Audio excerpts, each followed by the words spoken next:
नमस्कार दोस्तों, आप देख रहे हैं एसीपी न्यूज। एसीपी न्यूज में आपका स्वागत है। खबरें आपकी, आवाज आपकी, देखते रहिए एसीपी न्यूज।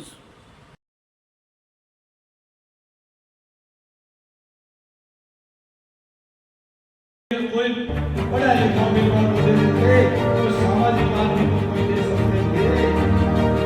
उन्होंने दिया भी कुछ नौजवानों को गलत रास्ते पर ले जा रहा है। नौजवानों को नशे के आदत डाल करके हमारे इलाके को बर्बाद करने की स्थिति पैदा करना चाहते हैं। इलाके को जागना पड़ेगा, इलाके को सावधान होना पड़ेगा। कोई अगर आप भी किसी की कोई किसी कारण से कुछ का समर्थन करना चाहता है तो मैं उसको चुनौती देकर के सावधान करना चाहता हूँ कि साथियों को भी कहा था कि आग अगर बस्ती में लगेगी तो तेरे घर पर भी आ जाएगी, तेरे घर पर भी आ जाएगी। और आदरणीय हमारे बड़े भाई सुरेश श्रीमान जी लगातार 5 बार के सांसद रहे हैं, उनका भी स्वागत करते हैं। सबसे पहले तो यहाँ सभी मीडिया कर्मी पहुंचे हैं।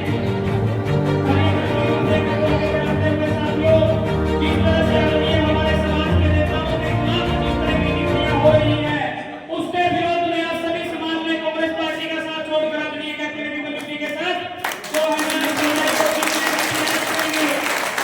और इस समाज के लोगों का, समाज के नेताओं का अपमान किसी भी सूरत में सहन नहीं करेंगे। हरियाणा प्रदेश के अंदर 50 सीटों पर जाकर क्या कर देंगे, आदरणीय अभिमन्यु जी समाज के लोग आपके साथ हैं और खड्डे से खड्डा मिलाकर हरियाणा प्रदेश के अंदर सबसे बड़ी जीत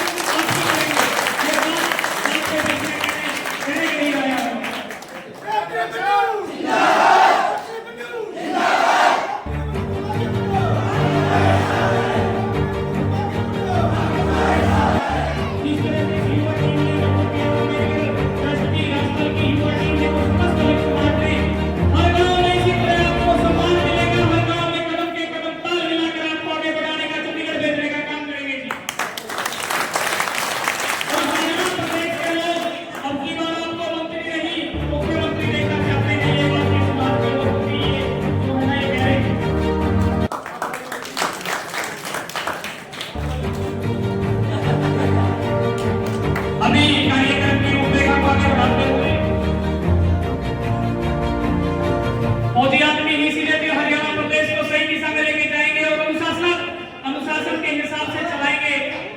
अभी मैं कार्यक्रम की रूपरेखा को आगे बढ़ाऊंगा। भाग्यराम जी और कृष्ण जी आदरणीय कैप्टन अभिमन्यु जी को पकड़ी पहनाएंगे। भाग्यराम जी जोरदार तालियों के स्वागत।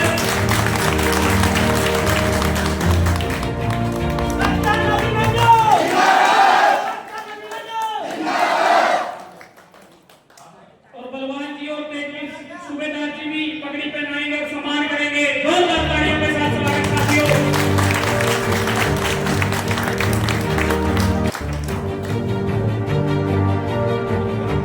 रामनिवास जी और राजवीर जी, रणधीर जी, ईश्वर सिंह जी ये माला डालेंगे।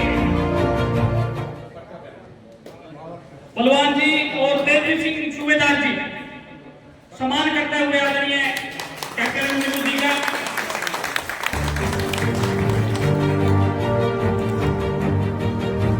रामनिवास जी, राजवीर जी और रणवीर जी, ईश्वर सिंह माला पहनाएंगे जी को।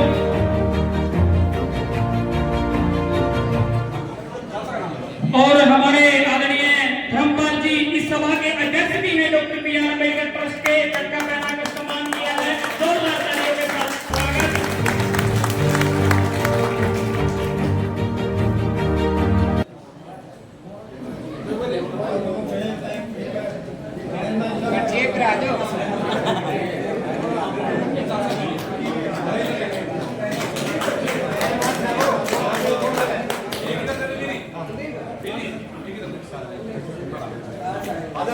तालियों के स्वागत साथियों।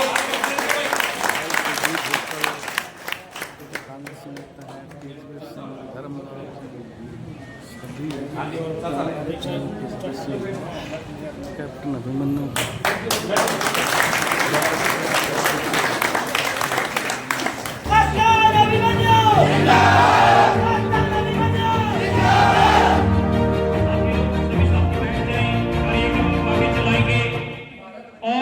कैप्टन जी आप सभी से जो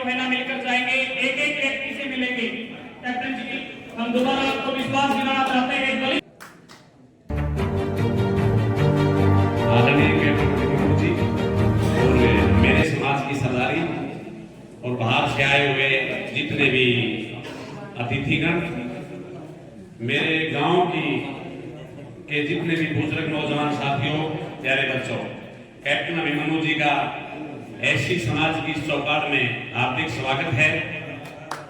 और पूरा समाज तन मन धन से कैप्टन जी के साथ, पूरी बोर्ड के साथ सपोर्ट भी करेगा। हम कैप्टन जी से उम्मीद करते हैं कि जिस प्रकार से हमारा समाज आज कंधे से कंधा मिला के चल रहा है, उसी प्रकार से कैप्टन साहब भी हमारा हाथ ना छोड़ें। हम ये कैप्टन साहब से उम्मीद करते हैं, हमारी तरफ से कोई कसर नहीं रहेगी किसी भी प्रकार की। आज हमारे को जवाबदारी दी गई है यहाँ की कि भाई ये समाज मेरे साथ रहे, मेरे साथ सपोर्ट करे, वोट करे। हम तन मन धन से साथ के साथ हैं, पर समाज का साथ ना छोड़े, इसके लिए फिर पुनः मैं उनसे रिक्वेस्ट करता हूँ। धन्यवाद। भारत माता की बोल बाबा समाधान की, बोल दादा खेड़े की, बोल रघुनाथ जी महाराज की, बाबा साहब भीमराव अम्बेडकर अमर रहे। आज के मेरे गांव राथल के इस ऐसी चौपाल की बहुत ही शानदार ऊर्जावान, एक प्रकार से मेरे लिए आशीर्वाद सभा में उपस्थित हमारे अध्यक्ष doctor B.R. Ambedkar trust Rajasthan भाई धर्मपाल जी, हमारे वरिष्ठ नेता आदरणीय सुरेश जी सिंघवार, आपकी नजर से देखने को बहुत अच्छा है।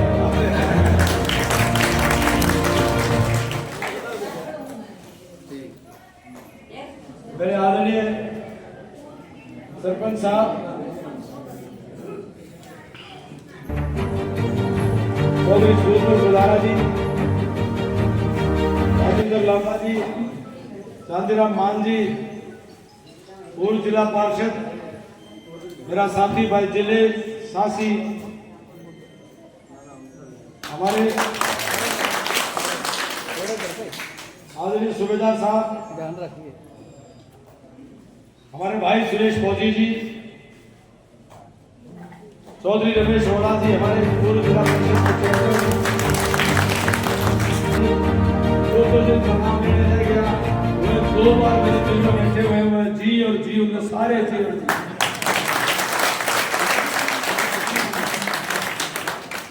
भाई हमारे बहुत ही ऊर्जावान साथी भोगल जी, मेरे सम्मानित पिता तुल्य बुजुर्गों, पूजा के योग्य मातृ शक्ति, नौजवान साथियों और इस देश का भविष्य प्यारे बच्चों, सबसे पहले तो मैं अपने गांव राथल की पावन भूमि को, संत रविदास जी महाराज को, डॉक्टर बाबा साहब भीमराव अम्बेडकर जी को, हमारे दादा समाज वाले को, हमारे दादा खेड़े को, सभी बड़े बुजुर्गों माताओं के चरणों में शीश झुकाकर सबको नमन करता है। आपने इतना शानदार स्वागत किया। मैं काकसर से राथल की तरफ आने से पहले कंबाइन की दुमंजली उस गाड़ी में बिठा करके ट्रैक्टरों की, मोटरसाइकिलों की जबरदस्त मेरे नौजवान साथियों ने लाइन लगा करके तो स्वागत करके लाए हैं। एक बात की तसल्ली तो मुझे हो गई कि आप सब ने फैसला तो कर लिया है, मन तो बढ़ा लिया आप सब। और जो 5 अक्टूबर का चुनाव है, वो हुड्डा साहब कहते हैं ये हुड्डा साहब जिस हवा में उड़ रहे हो ना, और उसमें उड़ जाओगे, कहीं नहीं रहोगे, सब तरह साफ होगा। सारे हरियाणा के अंदर तो वातावरण बन गया, पर नानौन के अंदर जिस प्रकार का लहर बढ़ी है, नानौन के अंदर 36 बिरादरी में जो आग उठ गई है, ऐसा लगता है कि ये चुनाव कोई अभिमन्यु का या दूसरे व्यक्ति का नहीं है, ऐसा महसूस हो रहा है मुझे। रात के 3-3, 4-4 बजे तक मुझे लोग मिलते हैं, बड़ी मुश्किल से सो पाता हूँ, पर मेरी ऊर्जा में कोई कमी नहीं है। इतना आशीर्वाद मिलता है, ऐसा लगता है कि सबने इसको अपना चुनाव मान लिया। हर 26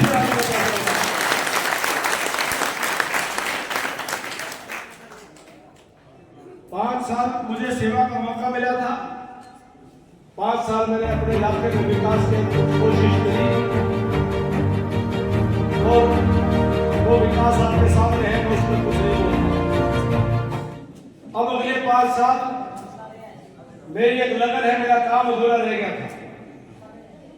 वो काम अधूरा रह गया था नौजवानों को रोजगार देने का। पिछले 5 साल मिलते तो उस काम को मैं 5 साल तक पूरा कर देता।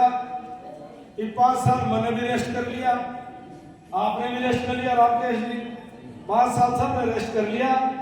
इतनी बार 5 तारीख तक जोटा मार देना, अगले 5 साल रात दिन में भी विकास का खटाखा उठा दूंगा और रोजगार का खटाखा।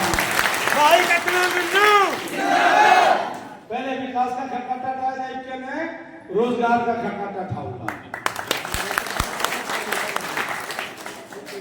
अब सवाल आ गया है कि हमारा मुकाबला किन ताकतों से। हरियाणा प्रदेश में नायब सिंह के नेतृत्व में हमारी पार्टी की सरकार चल रही है। भाई नायब सिंह जी हमारे अजीज साथी, लेकिन सामने मुकाबले में कौन है? हुड्डा बाबू बेटा। बाबू बेटा ने कांग्रेस पार्टी को खत्म कर दिया। सारी कांग्रेस पार्टी को सोनिया गांधी, राहुल गांधी से पता नहीं क्या देकर के, मोल लेकर के जेब में डाल दिया। समूचे कांग्रेस के नेतृत्व को धक्के मार करके बाहर निकाल दिया।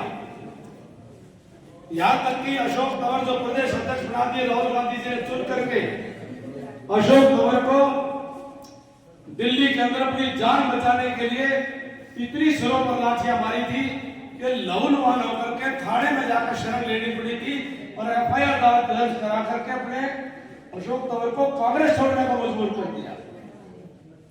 और उसके बाद सारे कांग्रेस के नेताओं को बाहर निकाल दिया। एक कांग्रेस की नेत्री सारी जिंदगी कांग्रेस में लगा दी, सारी जिंदगी कांग्रेस को दे दी और उसने हिम्मत कर ली कि वो मुख्यमंत्री की लाइन में खड़ी हो गई। भूपेंद्र हुड्डा को वो रास नहीं आया। उन्होंने जिस प्रकार से महाभारत में धृतराष्ट्र में दुर्योधन ने मिलकर के जब महाभारत की लड़ाई टालने के लिए श्री कृष्ण से भगवान दुर्योधन के पास गए थे, उन्होंने दुर्योधन से कहा कि भाई राजपाट में हिस्सा नहीं करना, बांटना नहीं, अलग बात है, तुम ऐसा करो युद्ध टालने के लिए कम से कम 5 गांव तो दे दो ताकि पांडव भी अपना काम चला ले। सोनिया गांधी, राहुल गांधी ने भूपेंद्र हुड्डा को कह लिया, नहीं कह लिया हमें नहीं पता, लेकिन 5 गांव तो छोड़ो। जैसे दुर्योधन ने कहा था ना कि सुई की नोक के बराबर भी नहीं दूंगा, हुड्डा ने भी एक-एक टिकट के लिए तड़पा करके और उनको कोने में लगा दिया। मजदूर उनका सिर्फ ये था कि उन्होंने मुख्यमंत्री का नारा लगा दिया था। क्या बाबा साहब अंबेडकर द्वारा दिए गए संविधान के अंदर जब हर एक आदमी का, टाटा का 1 वोट है, बिरला का 1 वोट है, झोपड़ी में रहने वाले गरीब आदमी का भी 1 वोट है और गरीब आदमी को भी देश के प्रधानमंत्री, प्रदेश के मुख्यमंत्री बनने का अधिकार है, तो क्या जो ऐसे लोग जो ये समझते हैं कि ये मुगलई खानदान की सल्तनत है, ये उनके बाबू बेटा के अलावा कोई हरियाणा प्रदेश का मुख्यमंत्री बनने का सोच नहीं रख सकता, ये उनका अंदरूनी मामला है, टिकट किसको दें, ये उनका अंदरूनी मामला है, जिसको भी टिकट दे वो हमारे विपक्षी विरोधी है। लेकिन गाली गलौज देना उनका अंदरूनी मामला नहीं हो सकता। अगर वो किसी को गाली गलौज देते हैं तो मैं कहना चाहता हूं, ये एक समाज के दर्द की बात नहीं है।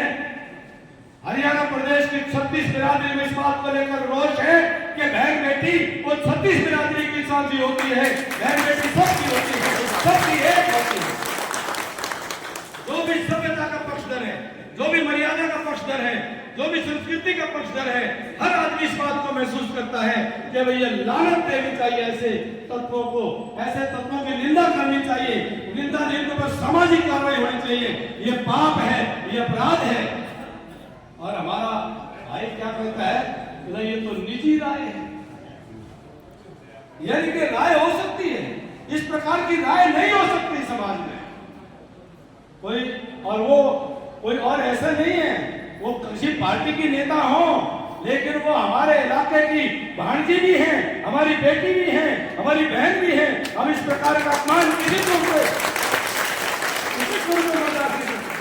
आज नाड़ू की 36 बिरादरी ने आज मन बना लिया है कि नाड़ू की सभ्यता को बचाना है, नाड़ू की मर्यादा को बचाना है, नाड़ू की संस्कृति को बचाना है।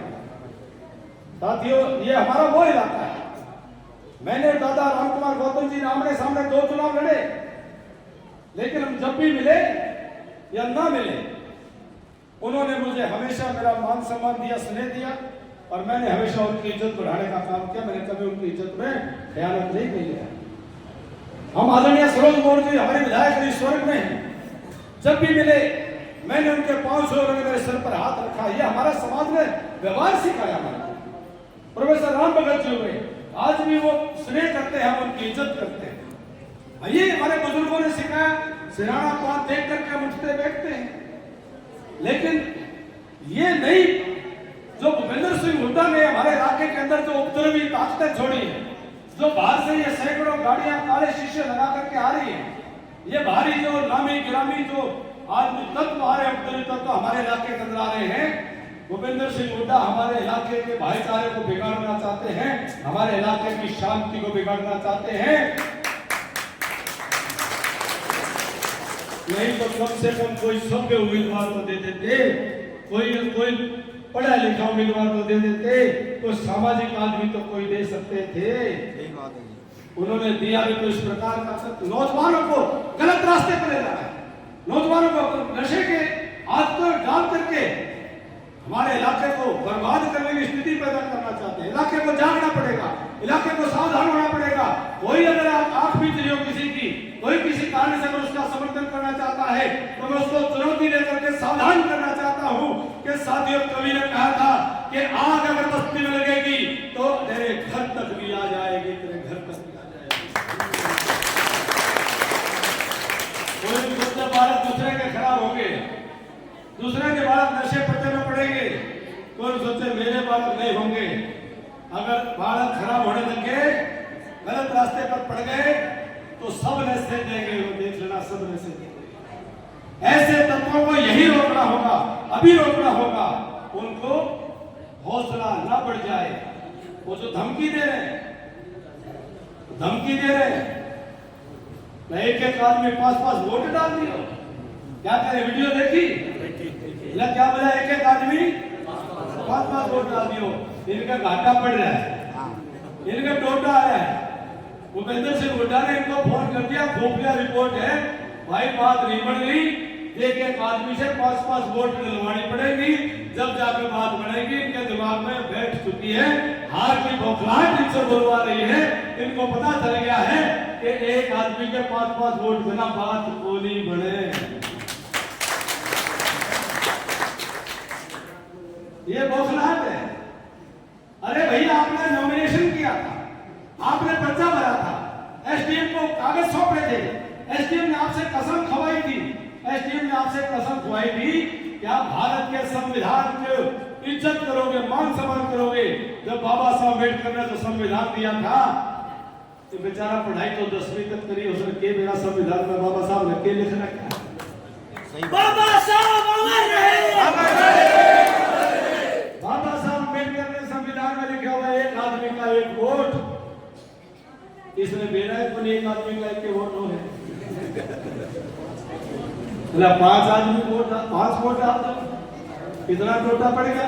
अरे एक आदमी तो न्यू का है, एक आदमी तो न्यू का है, कहना बड़ा मौजूद आदमी है, बड़ा आदमी है, 80 साल की उम्र के हैं, हम भी इज्जत करते हैं, पर बात बड़ी गलत कही। बोला भाई छोड़ो, बोले 8 बजे तक बूथों पे इन नोटड़े पे तो खुदा दियो। बड़ी देखी वीडियो, किन उड़ा दियो भाई उड़े बते ये ला रहे हो इन्हें ये काटड़ू से बब्बर शेर है ये हाथ भी लगा ले मेरे ऊपर में नहीं आ रहा तो गलत फहमी में ना रहे तो गलत फहमी में ना रहे को इन्हें उल्टे में तो खुदा दियो हाथ लगाने की भी किसी की हिम्मत नहीं है सब अपना अधिकार जानते हैं सबको लड़ना आता है लेकिन ये सारे जो कूद रहे हैं ना ये जो बाहर से आ रहे हैं जो हुड्डा साहब की फौज आ रही है जो बाहर से जो तत्व भेज रहे हैं उनके ऊपर कूद रहे हैं इनने बेरा खोली 3 तारीख में चुनाव प्रचार 5 बजे बंद हो जाएगा 3 तारीख के 5 बजे के बाद तो हम डरते नहीं पर 3 के 5 बजे के बाद ये दिखे नहीं फिर हम दिखाएंगे फिर हम देख लेंगे तो जो अब तो हम तो अपना भाईचारा बचा रखना चाहते हैं हमारा इलाका ऐसा है हुड्डा साहब को कहना चाहूंगा हुड्डा साहब घड़ी छेड़खानी ना करो हम भाईचारा बनाने वाले लोग हैं हम प्यार प्रेम रहने वाले लोग हैं और घड़ा छेड़ोगे तो हमारा वो इलाका भी है कि इस इलाके में सब मुख्यमंत्री भी सड़क पर गुजरते हुए 20-20 बार सोचा करते इस इलाका में को जाओ बोले जाओ मैं घड़ा ना छेड़ और हमारे अंदर पार नहीं कर पाओगे ये इलाका वो भाईचारे का इलाका है कि 36 बिरादरी की बेटी अगर मेरे गांव की बेटी मुझे कहीं कलकत्ता बेंगलोर मुंबई में मिली तो हम अपने पूरे इलाके की बेटी का वहां मान सम्मान करते किसी बिरादरी की बेटी हो हमारी बेटी है ये वो इलाका उसकी मान करके आते हैं हम अपमान नहीं करेंगे अपने बेटियों का मान करने वाले लोग हैं तो हमारे भाईचारे को बिगाड़ने की कोशिश ना की जाए एक लड़ाई है अब नाणु में और नाणु में लड़ाई है सभ्यता के खिलाफ असभ्यता और सभ्यता के बीच की लड़ाई है भाईचारे और गुंडागर्दी के बीच की लड़ाई है अब नाणु के मान सम्मान और अस्मिता की लड़ाई है नाणु की पहचान हमारी सभ्यता से है और सभ्यता से रहे और मैं आपको एक बात और कह दूं ये भाई किस बात के लिए वोट मांग रहे हैं हुड्डा साहब ने कोई कैंडिडेट देना था 1993 में सरकार बनानी थी कोई सा कैंडिडेट तो देते जो उनके बराबर कुर्सी पर बैठने के लायक होता कैंडिडेट भी ऐसा दिया जो उनके घर के दरवाजे पर चौकीदार है उसके गेट के साथ कुर्सी लगा करके बैठते अरे नाणुन को क्या समझ रखा है ये नाणुन आपका भाई बेटा अभिमन्यु को आप बढ़ाओगे तो नाणुन नायब सिंह सैनी जी के बराबर वाली कुर्सी के ऊपर बैठेगा और इस भाई ने बनाओगे फिर थोड़ा चौकीदारी कर सके उसका आदत मांग कई आड़ा थाना में बैठा पाऊंगा इस तरह का मामला नहीं है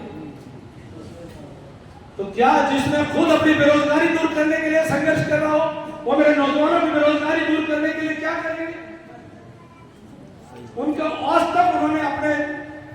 आज तक कोई उनके यूट्यूब वीडियो देख लो कोई उनके स्टेटमेंट देख लो क्या उन्होंने कहा है तुलसी बुक्कल जी उनकी एक स्टेटमेंट आपने सुनी हो उन्होंने कहा मैं नाणु में ये करूंगा क्या उन्होंने कहा मैं नाणु में विकास करूंगा उन्होंने कहा नाणु में यूनिवर्सिटी लाऊंगा क्या उन्होंने कहा है नाणु के अंदर मैं अस्पतालों बहुत बढ़िया बनाऊंगा क्या उन्होंने नाणु के विकास की एक भी लाइन बोली एक भी शब्द बोला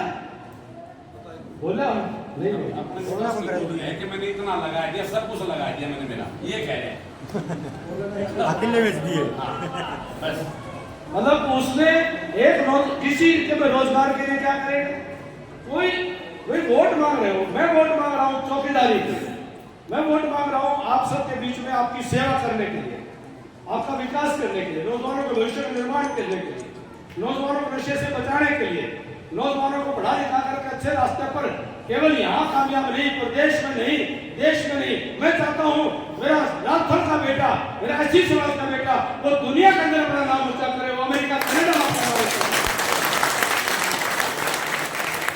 हमारे ऊर्जा की मजदूरी थोड़ी देख रखी हमारे हम इनकी मजदूरी करेंगे हम अपने हाथ से अपने कलम की ताकत से हम अपने हाथ से अपनी किस्मत खुद लिखेंगे दूसरे के हाथों में अपनी किस्मत देने का काम हम नहीं करेंगे तो इतना निवेदन करता हुआ बाबा साहब अम्बेडकर ने बहुत बड़ी ताकत हमको दी है।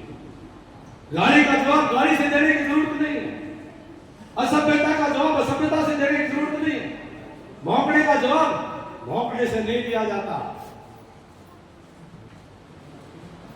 5 अक्टूबर को राजा हो, वोट की ताकत दी है, वोट की चोट की ताकत आपको दी है।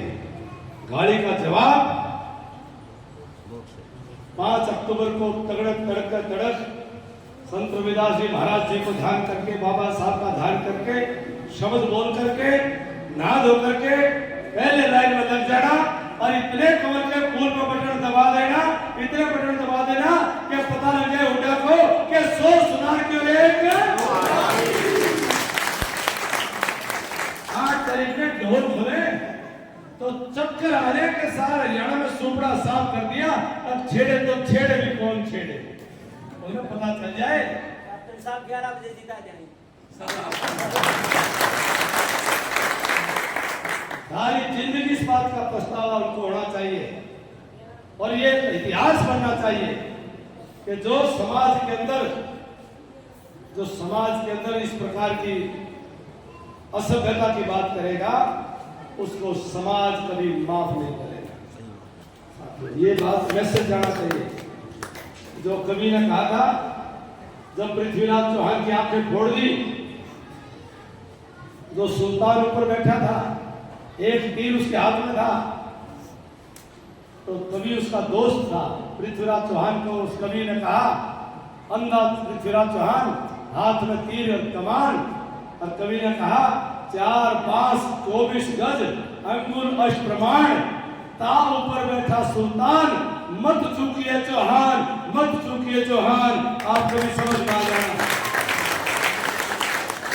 आप समझिएगा। इस अलग को जगाए रखना है, क्योंकि कभी कभी जिंदगी में मौके मिलते हैं। आपको रोटी रोजी की लड़ाई तो हमें रोज लड़नी है, लेकिन इज्जत की लड़ाई का मौका जिंदगी में कभी कभी आता है। इस बात को कभी भूलना नहीं। साथियों, हम आपके साथ इस लड़ाई में साझीदार हैं, हम आपके सुख दुख के साथी हैं। ये हमारा परिवार है, मैं आपका हूं, आप मेरे। पहले कहीं विकास खूब कराया, व्यवहार में कोई कमी रह गई होगी, मैं आपका बेटा हूं, आपका भाई हूं, कोई ना कोई कहीं ना कहीं व्यवहार में कुछ कमी रह गई होगी, आप ही बताओगे और मैं उसको सीखूंगा, समझूंगा, मानूंगा और सुधार करूंगा। और भरोसा दिलाता हूं, आपको मुझे चंडीगढ़ में जाना पड़ेगा तो आपको घूमने फिरने के लिए तो जाने की जरूरत पड़ेगी, वहां रहने की बेशक अपना आराम से रहना, लेकिन आपको काम के लिए चंडीगढ़ जाने की जरूरत पड़ेगी। आपका बेटा है, आपके बीच में है। चंडीगढ़ की ताकत यही लेकर के आ जाएंगे। ये निवेदन करता हुआ कि अपना साथ दें, सदा आपके साथ रहूंगा, आपका ऋणी रहूंगा। जो भी कोई आपका कर्जा बकाया पूछला है और जो नया कर्जा चढ़ाओगे, सारे सबकी हाजिरी में कह रहा हूं, आपका कर्जा लेकर के मरूंगा नहीं, कर्जा तारूंगा, आपका सवाया करता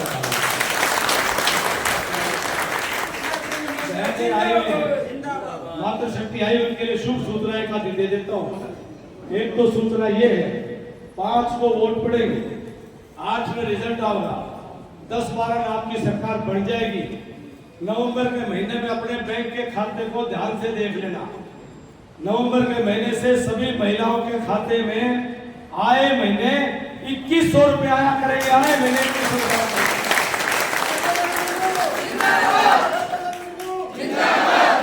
संभाल कर रख लियो।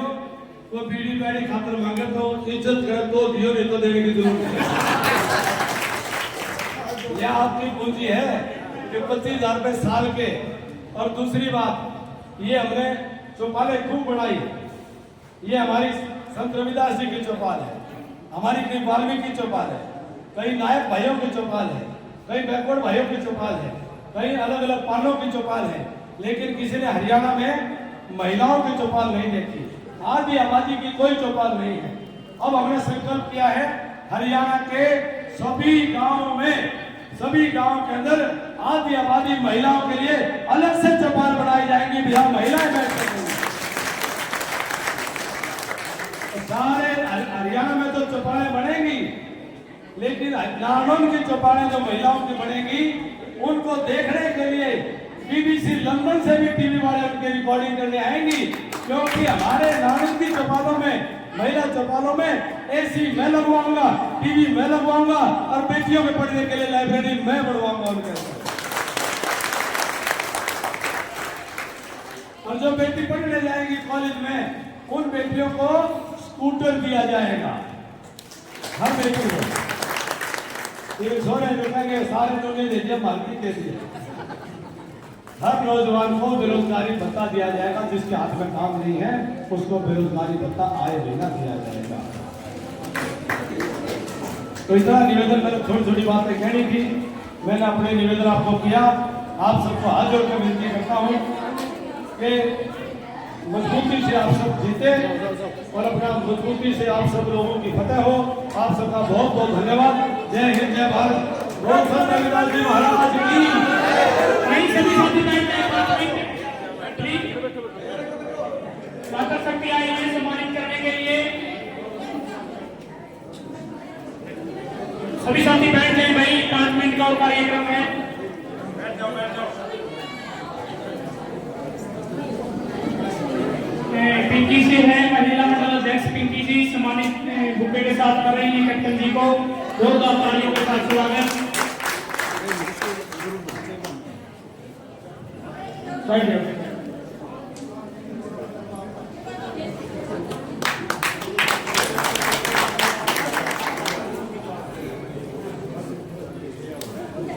कैप्टन जी, ये समाज के लोग दोबारा से 2005 से 14 का दौर नहीं देखना चाहते, ना बघाड़ा कांड देखना चाहते, ना गोहाना कांड देखना चाहते, ना मृतपुर कांड देखना चाहते, ना ये डाबरा कांड देखना चाहते। ये समाज के लोग जो है जागरूक हो चुके हैं और इन मेरे युवा साथियों ने पता है कि विकास रोहतक के अलावा हुड्डा साहब आगे तो बढ़िया होने वाला नहीं है। और इनकी नौकरी के रेट लिस्ट 2004 से 14 तक की सरकार ने जिस तरह से तय थे, इन्होंने पता है। और दोबारा से मैं आपको युवा साथियों की तरफ से, समाज की तरफ से विश्वास दिलाता हूं, हरियाणा प्रदेश के अंदर सबसे बड़ी जीत आपकी होगी।